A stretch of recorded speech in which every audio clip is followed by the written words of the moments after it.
अशोक कुमार जी अहमदाबाद से नमोस्तु करते हुए कह रहे हैं महाराज श्री, कहा गया है कि कर्म बांधने के लिए तो अनेक भाव हैं, किंतु कर्म छोड़ने के लिए मनुष्य भाव एक ही है। महाराज श्री, मेरी जिज्ञासा यह है कि कर्मों की निर्जरा करने के लिए इस भाव में हम क्या करें, कृपया समाधान करें। बिल्कुल सही बात है। कर्म बांधने के लिए अनेक भाव है, पर कर्म काटने के लिए एक मनुष्य भाव ही है। आपने बिल्कुल सही पूछा है कि कर्म को की निर्जरा करने के लिए इस भाव में हम क्या क्या करें। देखिए, एक आम गृहस्थ के लिए मैं कहता हूँ, अगर आप अपने कर्मों को काटना चाहते हैं तो बड़ा सरलतम उपाय देता हूँ। आपको मैं कहूँगा त्याग करो, तपस्या करो, व्रत करो, उपवास करो, तो शायद ये आपके लिए संभव न हो। पर मैं आपको कुछ ऐसी बातें बताना चाहता हूँ जो आपके कर्म की निर्जरा का बड़ा सबल निमित्त बनता है। पहली बात, दुख को सहने का अभ्यास करो। क्या कहा? दुख को सहने का अभ्यास करो। दुख आता है विपत्ति के रूप में, बीमारी के रूप में, वियोग के रूप में या अन्य किसी प्रकार की विसंगति के रूप में। आपको पता है दुख क्यों आता है?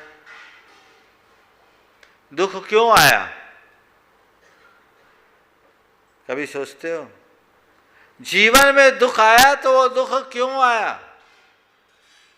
बोलिए, क्यों आता है दुख?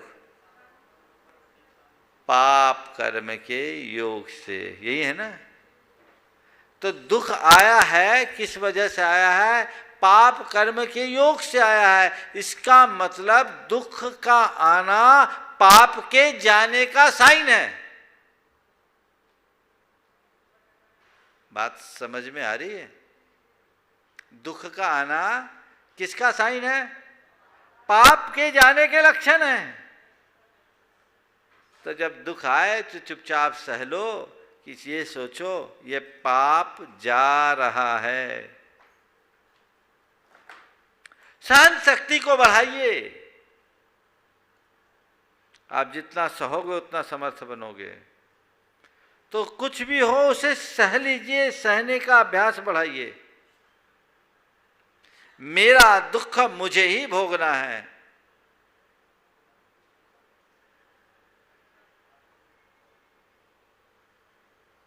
समझ रहे बात को? सहो न कहो, आपे में रहो, है ना। इस आशय का एक हाइकू है गुरुदेव का। तो दुख को सहो, ये निर्जरा का कारण है एक। दूसरा, दुर्वचन को सहो।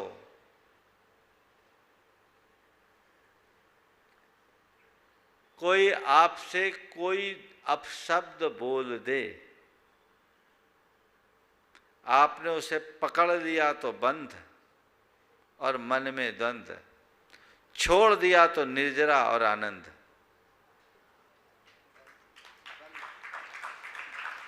बात समझ रहे हैं? किसी ने आपसे कुछ कहा, आपने पकड़ा तो बंध और द्वंद्व, छोड़ दिया तो निर्जरा और आनंद। बात समझ रहे हैं? आप लोग क्या करते हो? किसी ने कुछ कहा, झट से पकड़ लिया।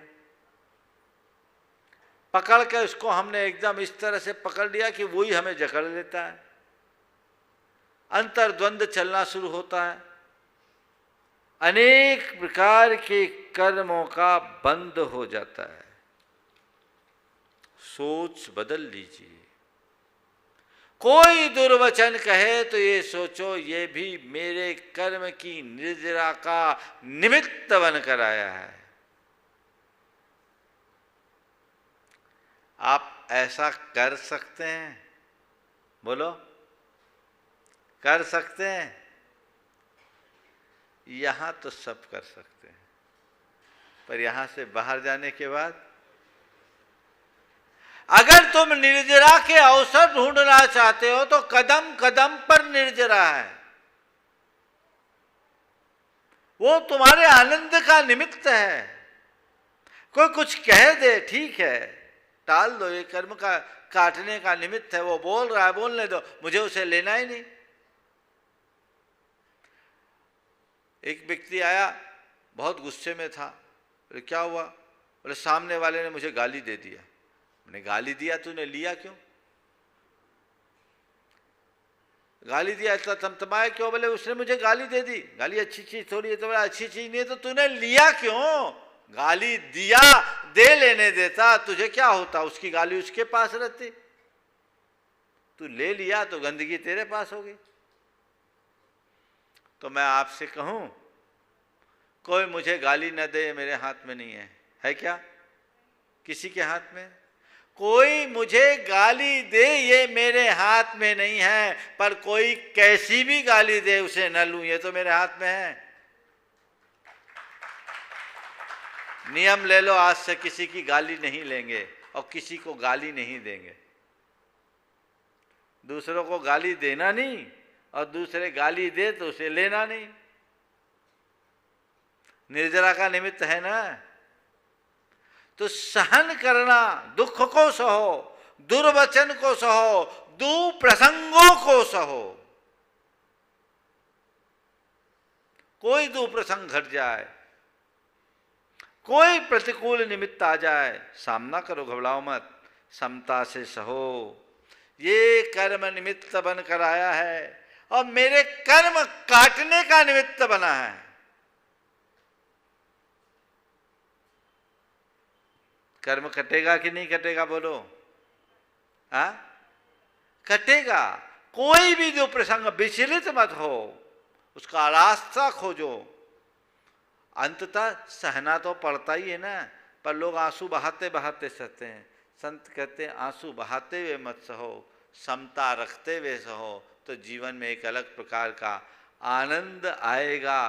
कुछ भी हो जाए, मुझे अपने भीतर की सहनशीलता को बढ़ाना है, यही मेरी समता का आधार है। तो दुख को सहो, दुर्वचन को सहो, दुप्रसंगों को सहो और आपे में रहो। निर्जरा ही निर्जरा है, फिर ज़्यादा कुछ कहने और करने की जरूरत नहीं, अपने में रहो। और रिचुअल की बता दूं तो मैं कह सकता हूँ, भगवान का नाम लो, कर्म निर्जरा का बड़ा साधन है।